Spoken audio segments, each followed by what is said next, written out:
She's a loving wife and mother, also a former Georgia State trooper. But little did she know, in the fall of 1999, that God would have her to be chosen to conquer. Here's Colette Jenkins and Chosen to Conquer.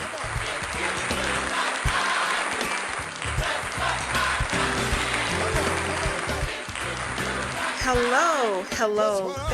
Thank you so much for coming back to Chosen to Conquer today. Well, today I am super excited. I have a very special guest that I have to introduce you to. You know, these days have been coming and going, and year after year, and the next thing we know, it's the next year.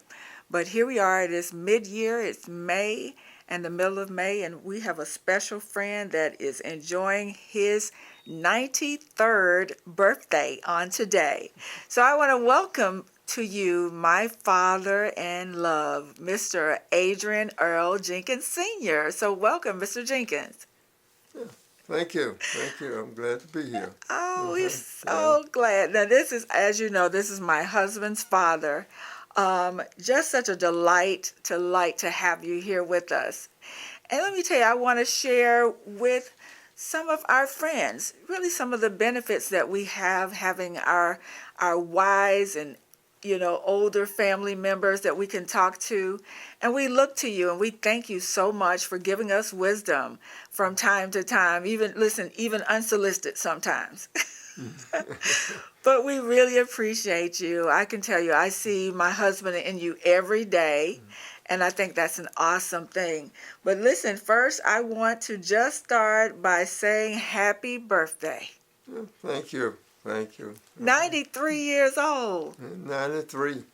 Dad, what's that like? What is that like today? You're 93 years old. Well, I feel well. Yeah. I have a few complaints, but that go along with age. Yes, it does. I don't think I have anything other than any other 93-year-old man would have. You're right. Uh-huh. But you're looking good. You're doing much better than a lot of 43 men. Well, I'm able to get about well. I can walk, talk, and drive. Yes. Yeah, I don't drive out of town that much. But right. And at night, our yeah. doctor doesn't want me to do that. But other than that, I do all right. Yes, you do. I have a lady. Eye doctor. Oh, isn't that funny? Yeah. So you have a lady eye doctor. So you know she's going to take care of you now. Yeah. Good. Right. 93. Huh? So what do you think can you tell us now? We're going to be looking to you for advice and wisdom. Because, all of us are looking forward to those later years in life. And so I just want to ask you, what do you attribute to your long life? What did you do? What did you eat? How did you make it this long? Well, it's so many things that would make that add up.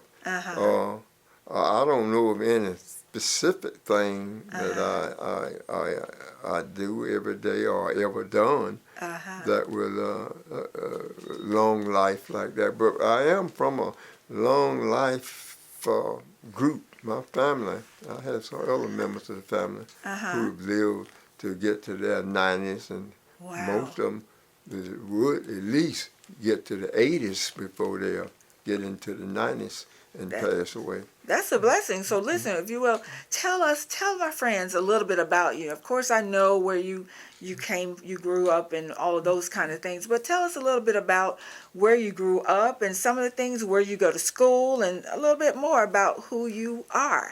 Okay, well, now I am Adrian Jenkins, and I was born in 1928. 1928. In Troup County, Georgia. That's up around the Grange, between here and Atlanta. Right. And I went to school at East Depot High School. Okay. Now, East Depot High School was a kind of a region type school back in the time when I was going.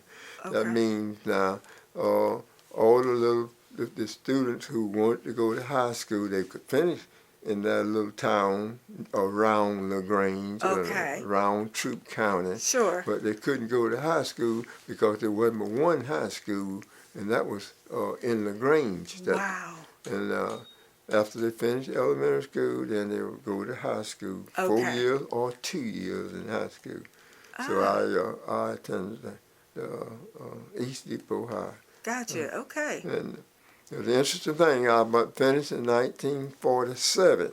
Okay. It was about 30, 35, maybe 40 of us that finished. And that was a large group for that time Wow. of blacks graduating from high school. Okay.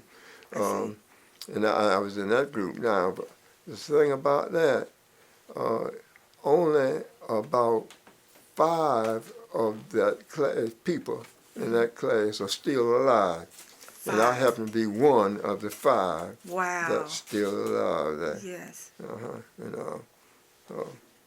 So other than that, things worked out pretty good for us.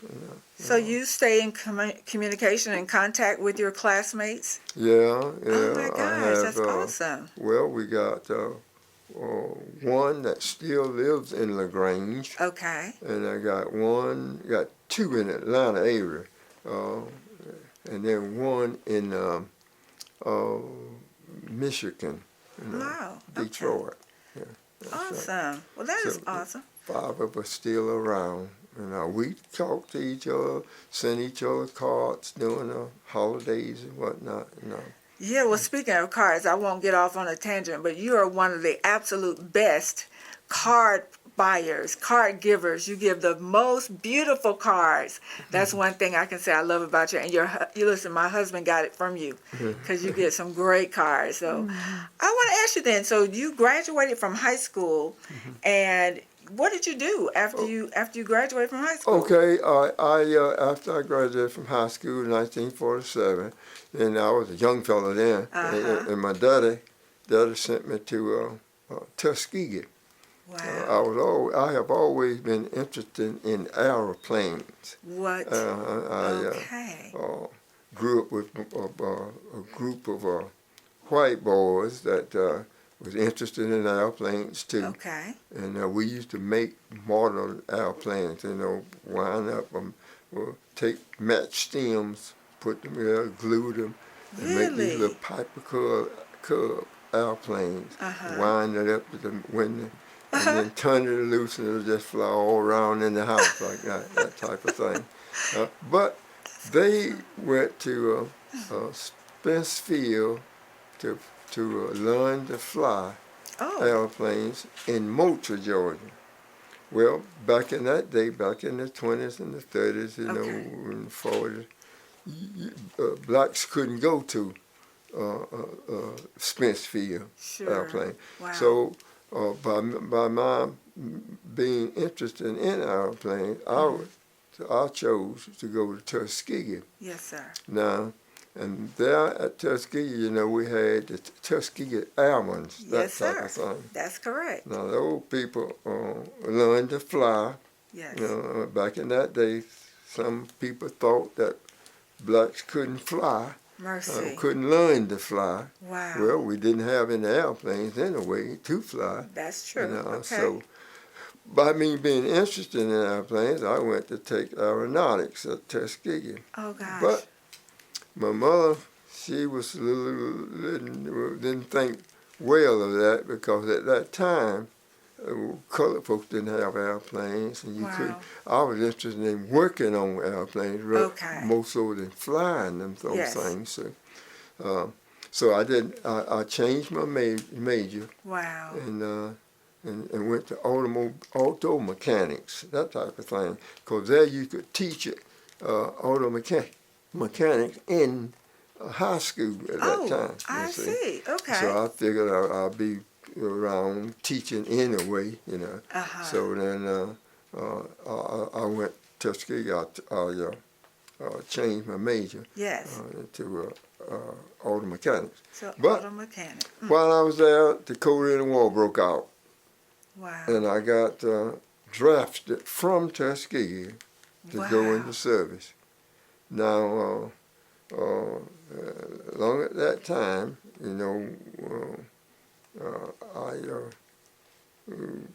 went. They sent me to. After I got drafted, they sent me to California, Okay. Camp Roberts, California, Camp Roberts, I to see. train for the Korean War. Now, I was trained by the black side of the state of California. Now that's those guards, National Guards. Okay. Now, I see. and notice I said the black Like, side. I heard you say that. Tell me about that And now. that's in California now. The But black side. sides. Wow.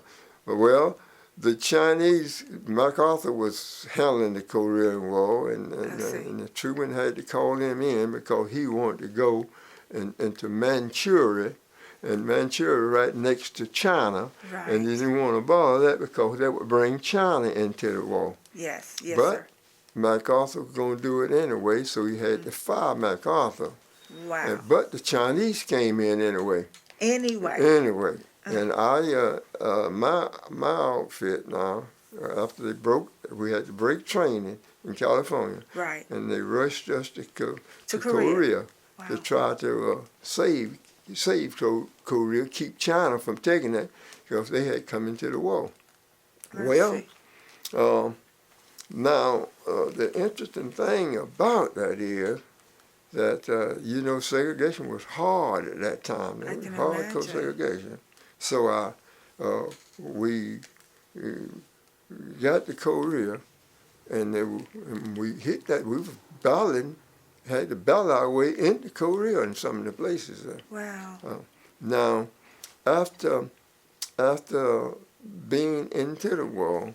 Now, you were in infantry. You were actually battling. That's right. I had a rifle and a .45 pistol on my side, and I was able to shoot and kill the enemy.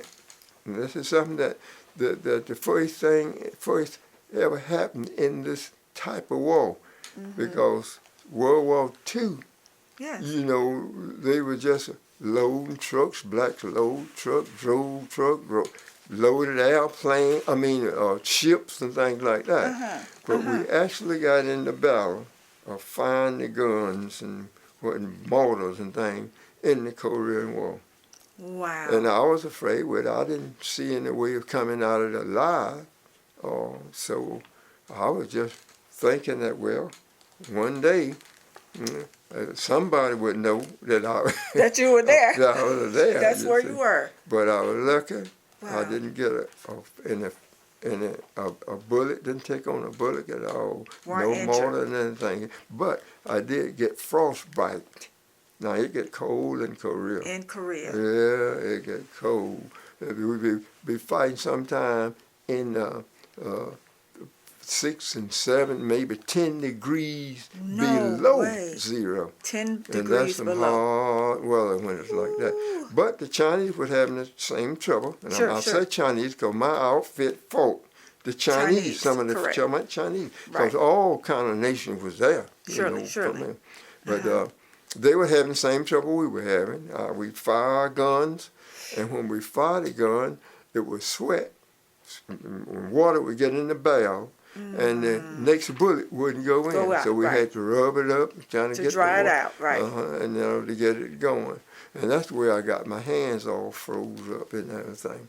Gosh. So now the government is taking care of me on that, the hand freezing and all that. Now, you were mentioning before we got as far as you were talking about segregation time during that time, and how really tough it was then. Now, when you were drafted, was it only the black men drafted, or were there any? No, one thing about that, when the local board, they were sending and they were drafting everybody at that age that That's they need. Everybody. They were white boys, black boys. Because now, the thing about it, unique segregation was so tight. So, we would go to the bus station, because now, in LaGrange. Because we were being shipped from LaGrange to Fort Benning. Yes, sir. to Yes, sir. go into the service. Got you. Yes, Well, sir. there were white and blacks there, but the white boys up there, they were up there in the bus station, in the waiting room, Yes, waiting sir. for the buses to come in to pick us up. Right. The black boys, about 10 or 12 of us, we were back in the back of the bus station, waiting for the bus to come. Right. Now, when the bus did get there to take us down, now we had the black boys had to stand in the back and wait till all the white boys got on the bus. No. And then after the white boys got on the bus, they took up most of the seats. Then we got on the bus and What went was left? straight to the back. That's where we had to go. Yes, sir. But the thing about it, when you got to the back, most of the white boys that had got on the bus, then we didn't have any seats for all of the colored boys. Sure. So then we had to stand up on the bus all the way to Fort Valley. No way. To Fort Bennett. You see.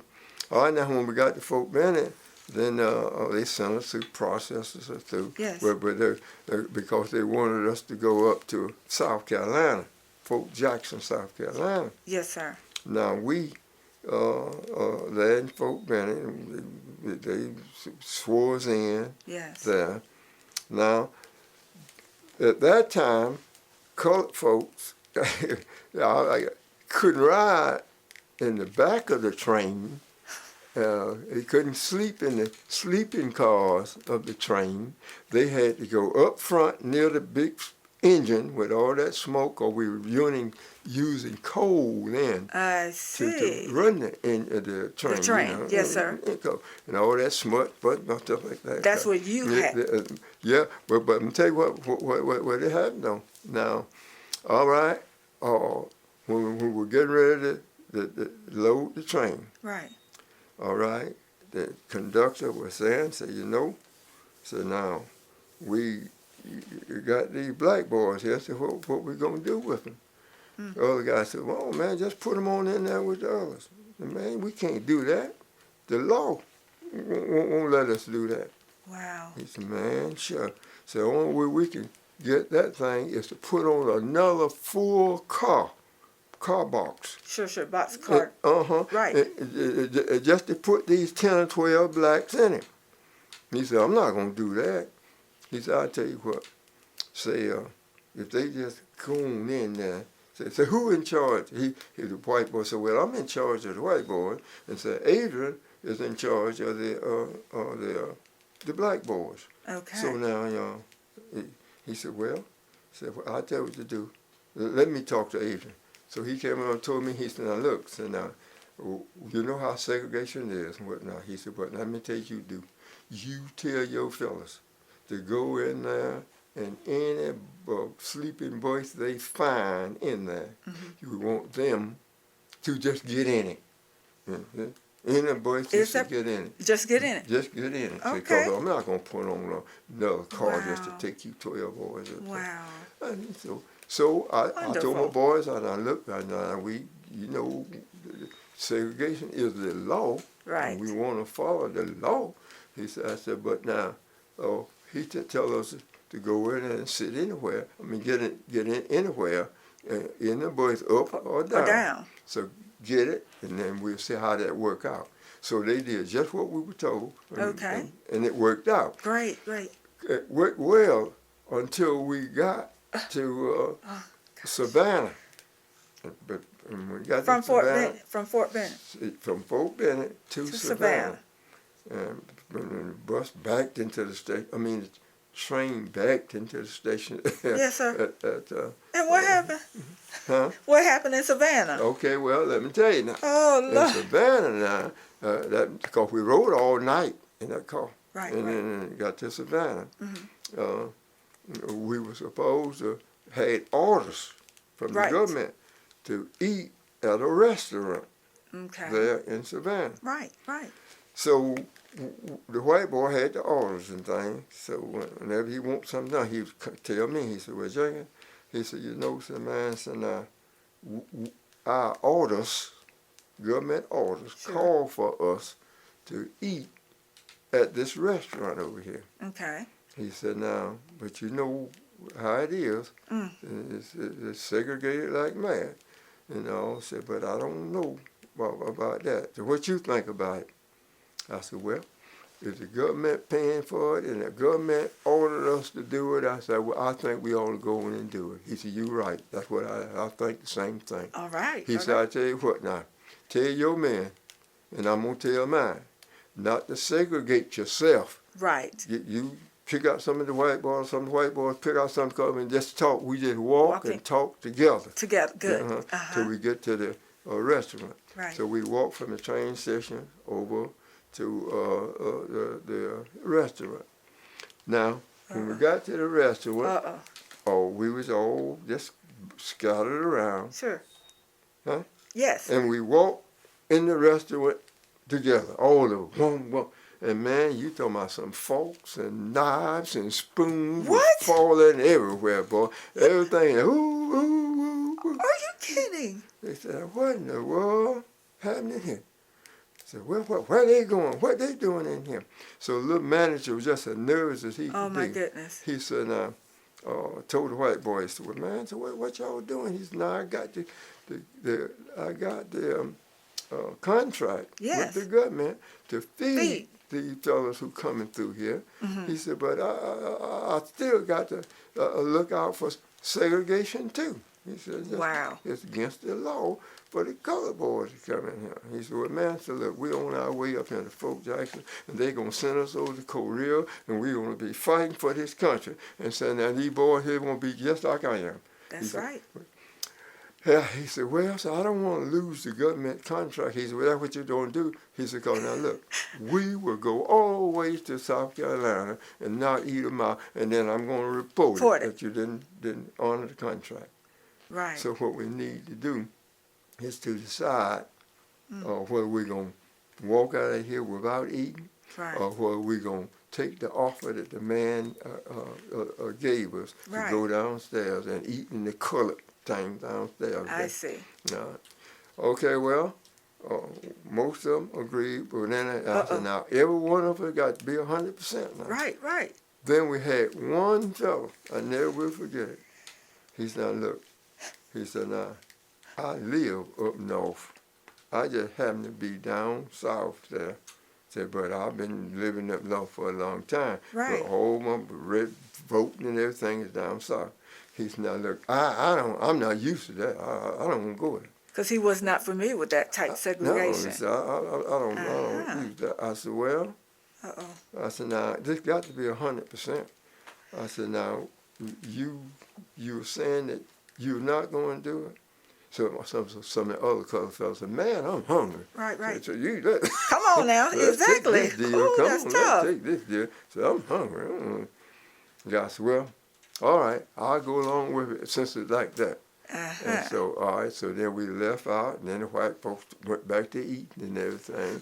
We went downstairs. And he did just what he said. He sent some waitress down there, and they fed us royally. Wonderful. Then we got back on the train and went on up to South Carolina. Yeah. Good.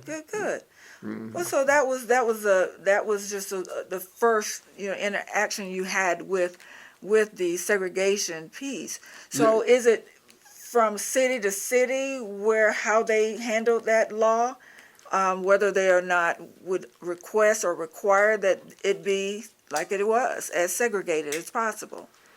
Even though you were a soldier, you were fighting for the United States, you were still treated as a black man. Oh yeah.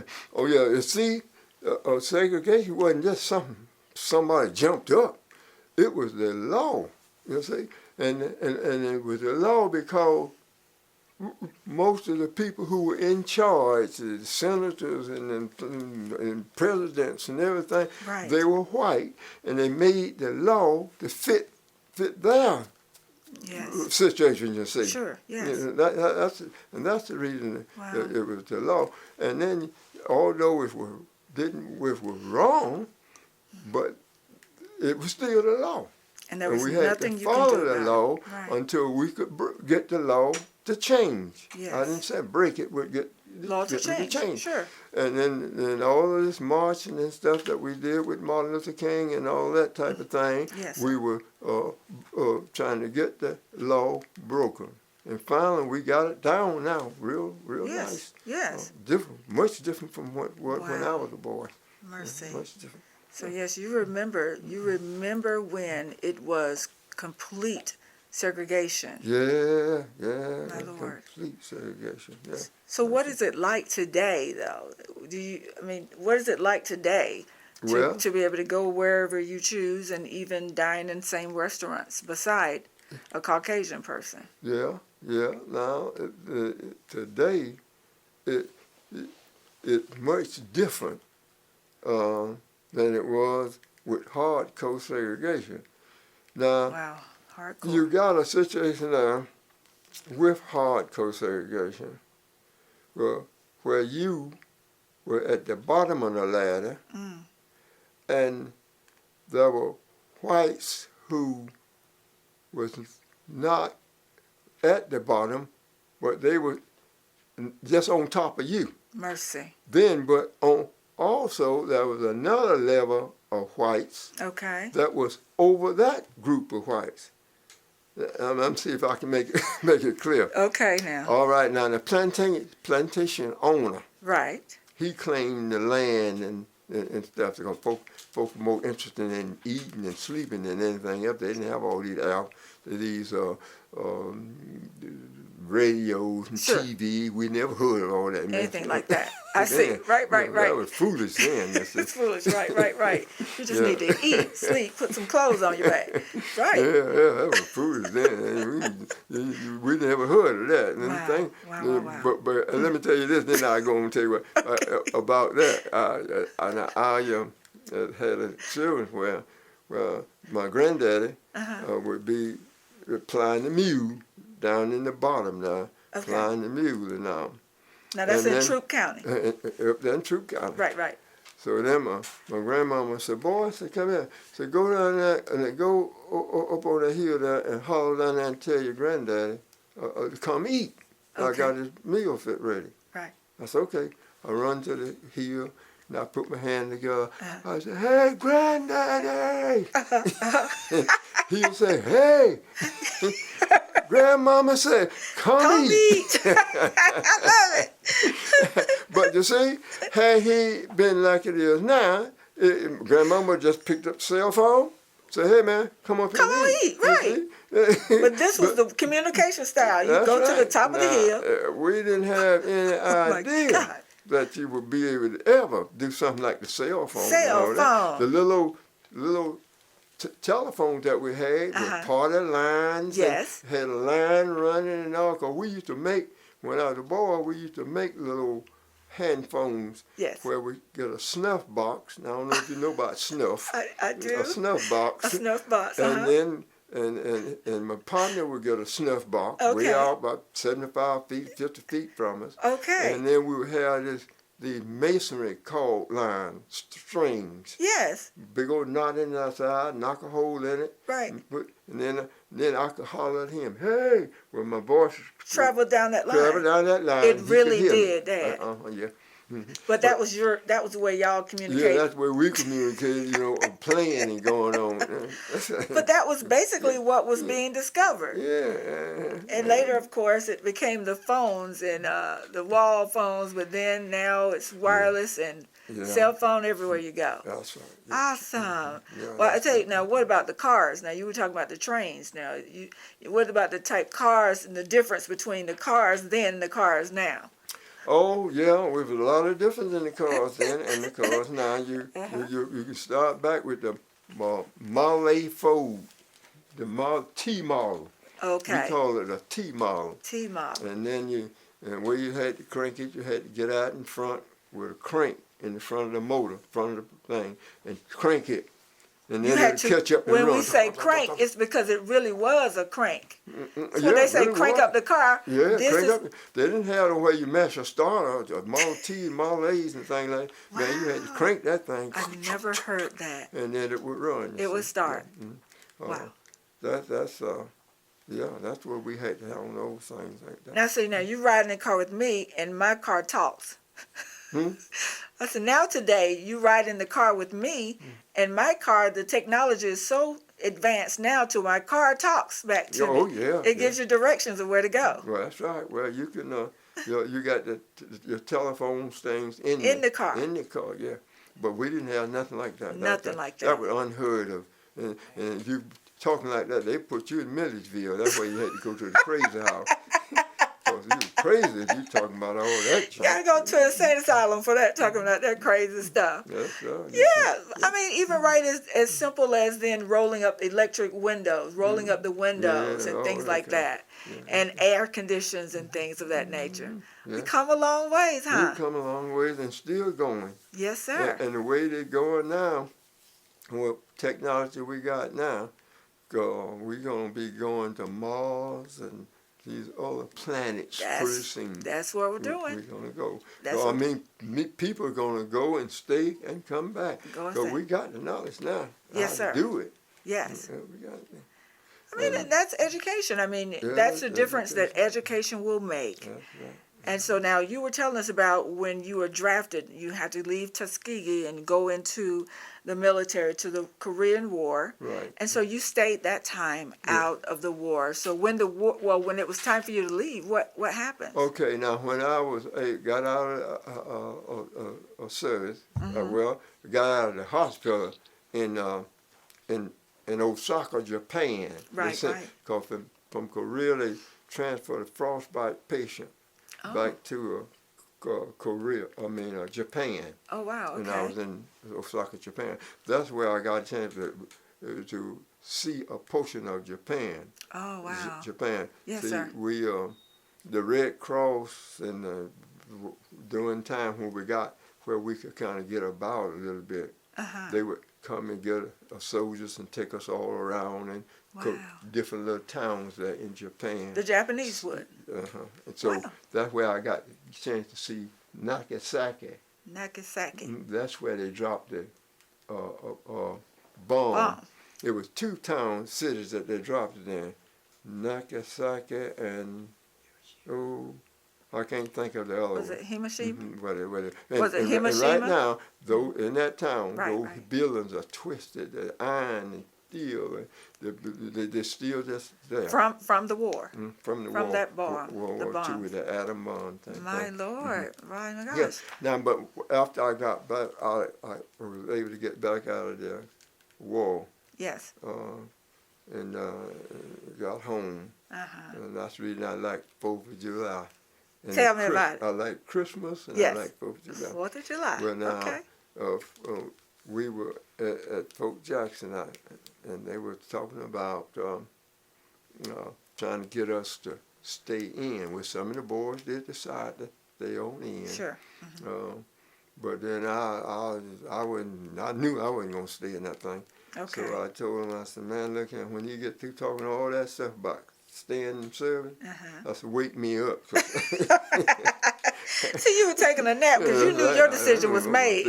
You weren't going. See, because when they, at that gosh. time, Yes. when it had the guys who were re-upping, we call them. Yes, that's correct. Okay, now they were sending those guys to Formosa in Taiwan. Wow. Now that's near China. Yes. And the Chinese were bombing those little places, you Sure. see. Right, I right. said, now I go over there. Now they're going to send us over as second lieutenants, Right. officers and things. Sure. I said, I don't want that. I didn't wanna do it. don't love that. So I go right over there and sit right where one of those bombs coming. That's what would happen, huh? I'm going home to my folks. That's it. So Good. now, and it was coming up to 4th of July. Wow. And I was waiting on my discharge. So finally, my discharge came through. And on the 3rd of July, somewhere like that, 4th of July, because I know I was glad to get home and be home and sleep in my bed Your at bed. home I know on the it. 4th of July. Wow. Wow. And, Wow. and I Wow. made it just in time. Just Now that's the reason I love 4th of July. because I thought I would never be able to do that again, but I was. But you were. Yeah. Praise God. You Yeah, made it out of there. Yeah, And so now yeah. you were in a No, hurry to get out of the military. yeah, I Now, wanted to get out of that thing and uh-huh. get back to school. Yes. All right, so Uh-huh. now in my schooling, I said, now if I go back to Tuskegee, I won't have but 1 year. I see. See, and then I was finished. I said, but now after this war thing, laying around in the war, I think I want to ride the GI Bill Oh, and yes. get as much as I could out of the Absolutely. GI Bill. Yes, sir. So I said, I won't go back to Tuskegee, because I'm going to wind up teaching anyway, Yes. someplace, you see. So you knew you wanted to be a teacher. Yeah, that's right. So I Wow. wrote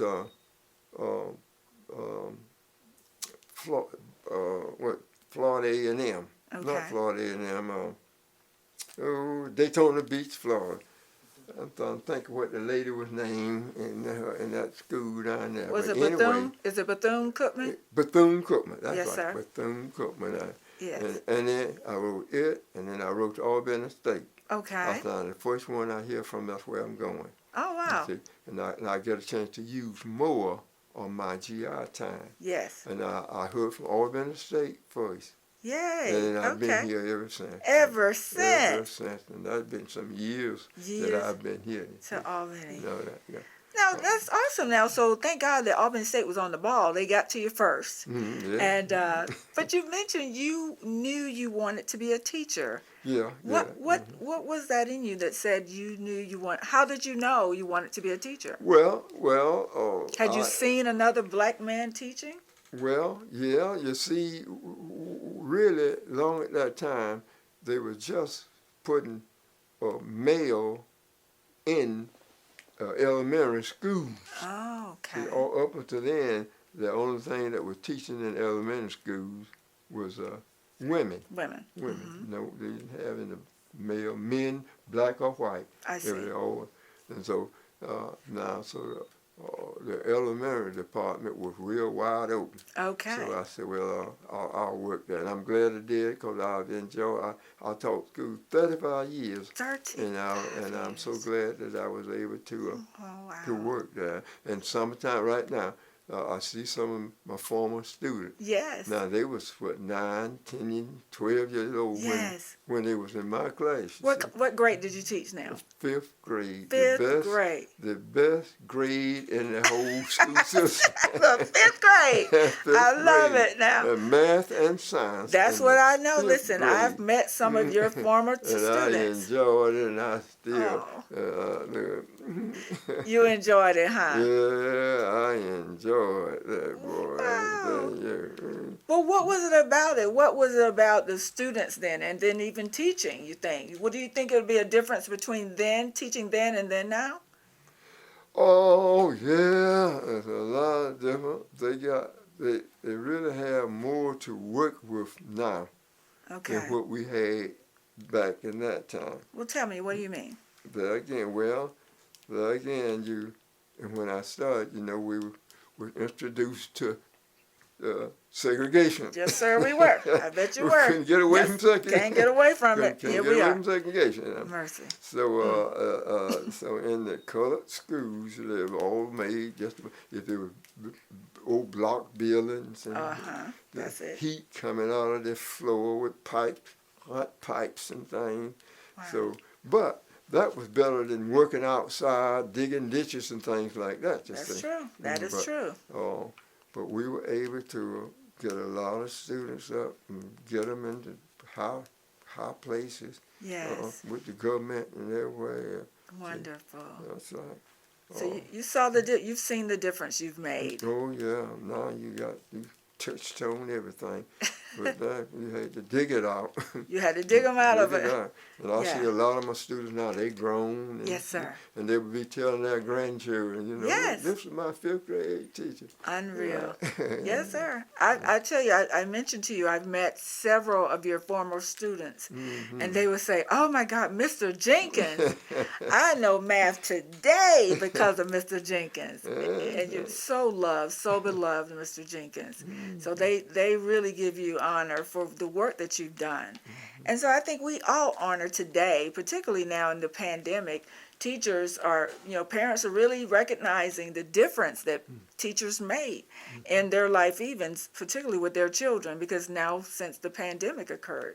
Now, I want to mention the pandemic. Now, there was another pandemic back in 1918, 1919. It was called the Spanish flu. Do you remember? I mean, you were a little boy. You weren't even born when it happened. No, but no, I wasn't. do you recall any talk about that when you were in the military? Well, not necessarily in the military, but just out in general. Yes, sir. I knew about that. But the only thing that's close to this pandemic that I can remember, it was the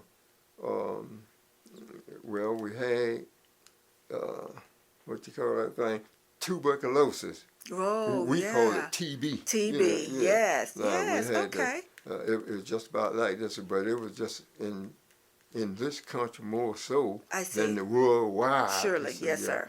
So we had to take pills. Yes. To kind of get them. Now this pandemic we got now, we're taking shots. Taking shots, yes, but sir. We had to take pills in order to get rid of that. Okay. And then we had another one we called tuberculosis, had the syphilis. That was a widespread type thing. Yes, sir. And Tuskegee had an experiment with that. Yes, sir. That's the truth. That type of thing. Yes. But then here comes this COVID-19 last year. Do you remember when you were first advised about this disease or this infection that's spreading and killing people last year? Oh, yeah.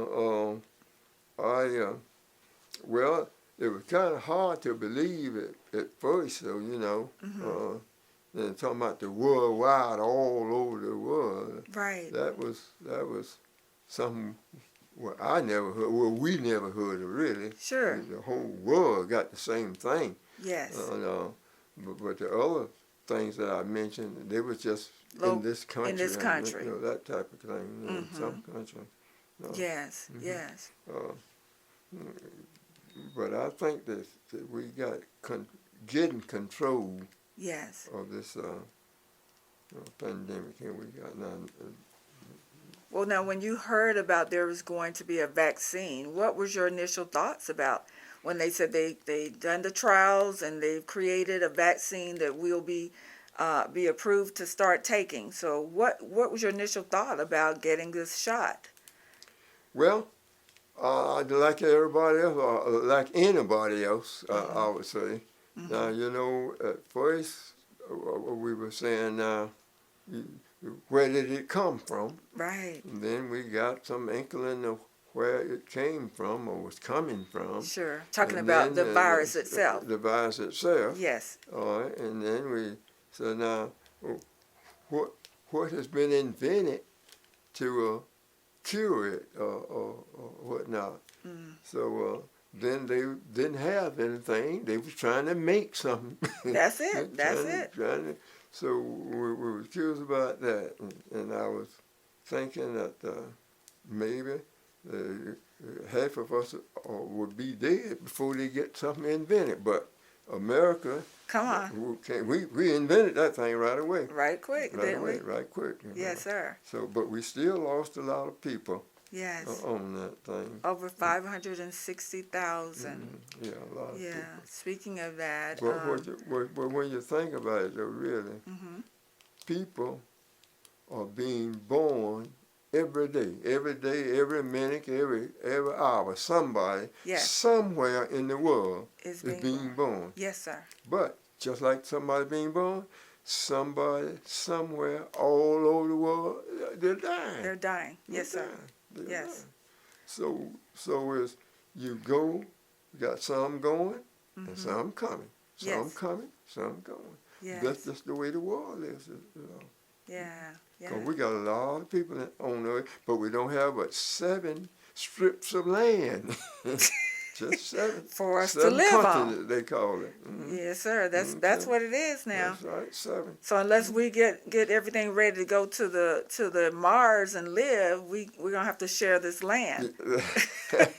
Or we're gonna fool around here and the earth is a water bowl anyway, just a big bowl of water. Yes, sir. With 7 little Bottles strips of land. You see. Yes, sir. So now, if these islands or these continents go underwater, Yes. then we just have a bowl of water and everybody dry. But like you say now, we can get to some of these other planets. Other planets now, we might have something to do. We might have something to do. Well, I tell you, that is so fun though. But I think about when, like you said, when it was first mentioned that there would be a vaccine, and hearing a lot of the discussions. Obviously, there were questions about its feasibility and whether it would be effective. But most importantly, we were concerned about, would it be any good, and what would it do to me if I take this vaccine? But now here we are, millions have had the vaccine, and there's been discovered 2 additional ones. So there's 3 different vaccines that they're now making public. But are you happy now that you made the decision to get the vaccine? How was it for you? Yeah. I'm real happy about that. And I was in the first group. Yes. That they said could take it. My age put me in it. Right. And of course now I went on. I took the number 1. Yes. And 21 days later, I think I took the second one. Yes, sir. And I didn't have any trouble out of either one. Good. My arm didn't even get sore. Praise Nothing God. Yeah. Well, So that's I didn't good. have any trouble at all with that. Well, that's good. I think what you went to Phoebe Putney Hospital to have yours. Yes, sir. Pfizer. The Pfizer. Yes, sir. Well, wonderful. That's some of the beautiful things about it. So, a lot of people, it's a lot of talk that, a lot of people are concerned and maybe are pulling away from making that decision to get the shot. What would you say to those that are really not sure about getting the vaccine? I thought about that. Now, they are really not convinced. We haven't had a way of convincing them that the shot is better than nothing. Than not getting it. Yeah. A lot of people at first was kind of shy. They didn't so well, I'm doing all right now. And if I take this shot, I might not do all right. Right, I see. That was the fear involved. That's the fear. Yes, sir. So if you could convince those folks that, hey, taking this shot is better than not taking it, then more people would take it. But I didn't know that many people was really not taking it. I thought most folks, and they said it was free too. Right. Yeah, I was thinking maybe they were with free. Free.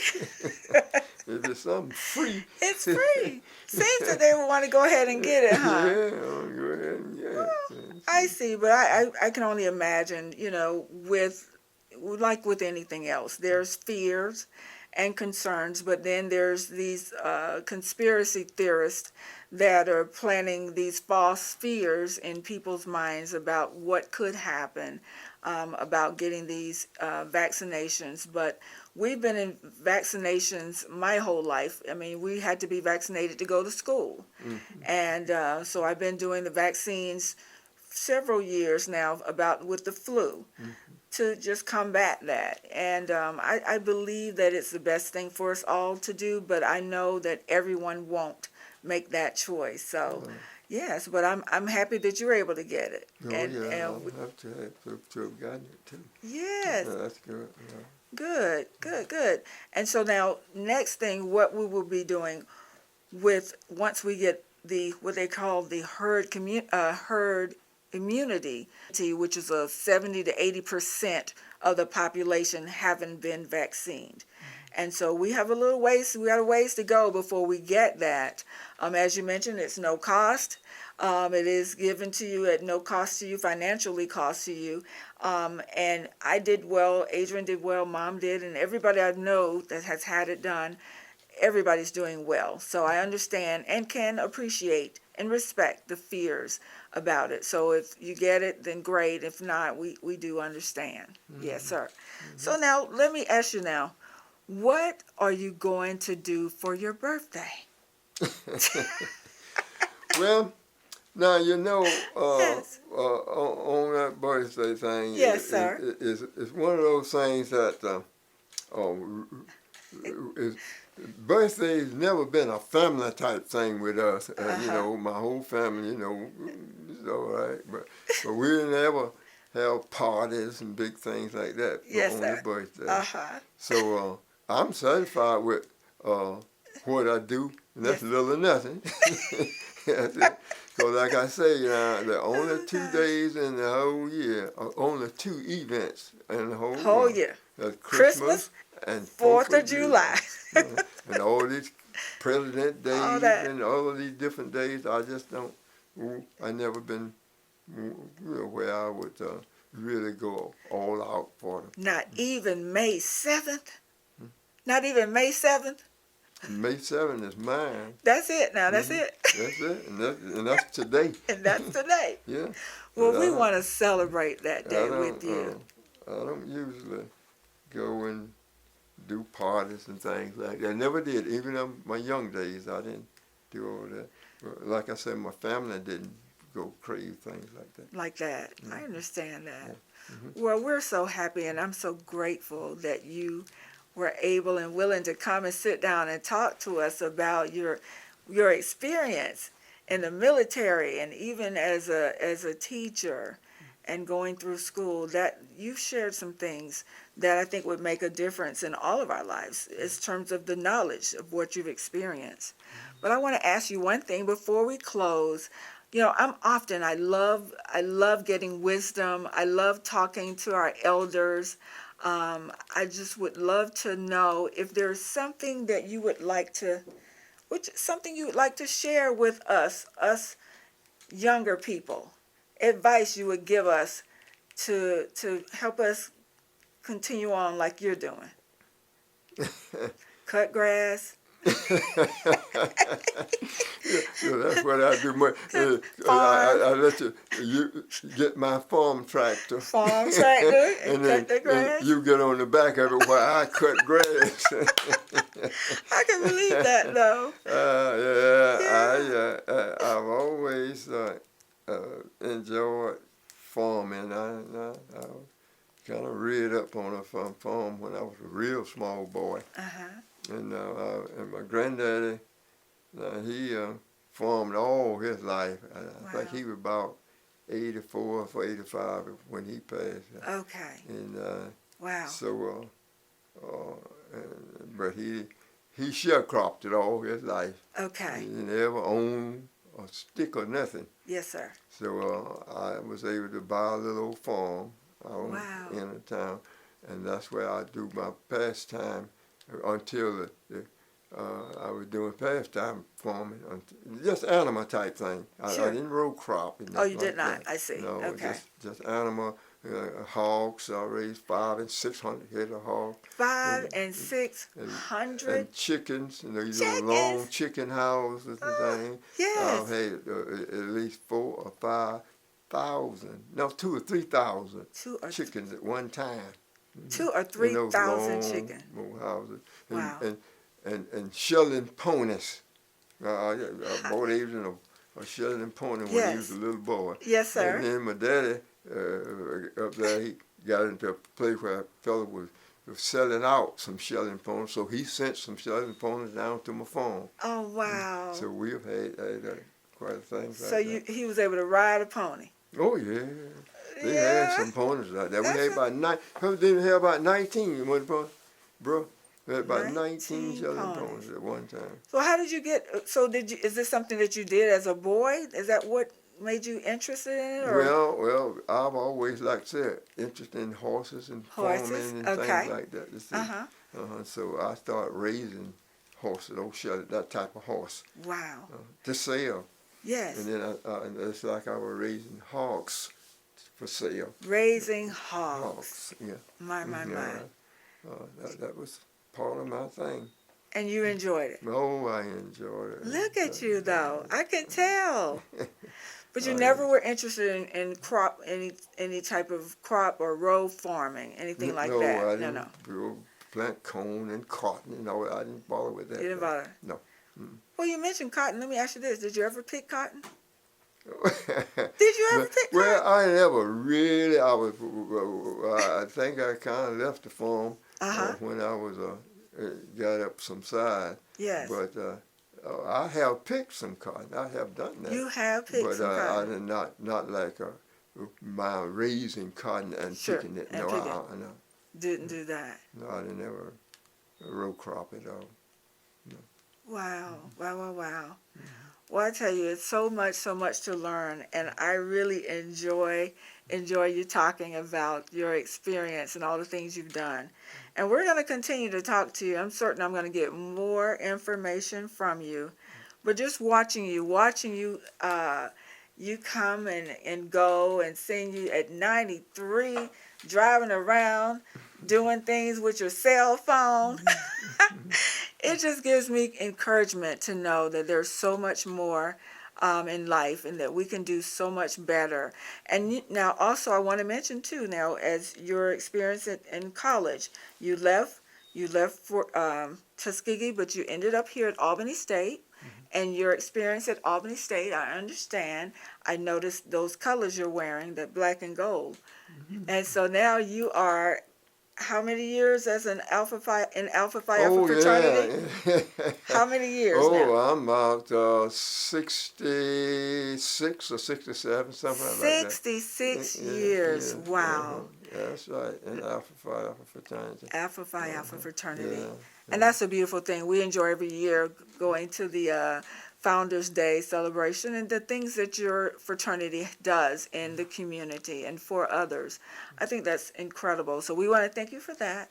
But thank you so much for your service and the work that you've done. And I pray that your injury, in terms of, you said your frostbite and anything that has occurred to you as a result of serving this country, will be made well.